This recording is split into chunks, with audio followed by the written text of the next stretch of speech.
Guys, আমার আম্মু sari order করছে, কিন্তু আমাকে বলছে আমি নাকি পরতে পারবো না, কারণ আমি ছোট।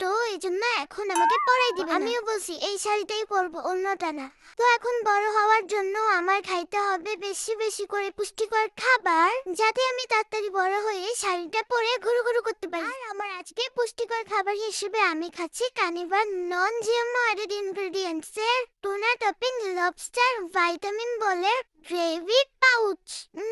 পাউচটা খুলেই এত সুন্দর স্মেল, কিন্তু আমার মাম্মা আজকেও ওই দেখেন কি করতেছে, নিচে কিন্তু বাটিতে আগেই পানি নিয়ে রাখছে। হোয়াটএভার, আমি পানি খাই না, ये सब तो चलता रहता है। এই পাউচটা কিন্তু সব বয়সী বাচ্চাদের জন্য, সাথে এটাতে আছে salmon oil, evening primrose oil এবং কোনো হুইট গ্লুটেন বা কর্ন নাই। এতে থাকা টরিন আমার দৃষ্টিশক্তি ভালো রাখে, ব্রেন ডেভেলপমেন্ট করে ভিটামিন 1, ভিটামিন B3 এবং ইমিউন সিস্টেম সাপোর্ট করে vitamin B6, folic acid and vitamin E। তাই এগুলো খেয়ে আমি খুব তাড়াতাড়ি বড় হয়ে যাব আর শাড়ি পরতে পারবো। সেই খুশিতে এখন একটু গান শুনতেছি। ওকে, টাটা।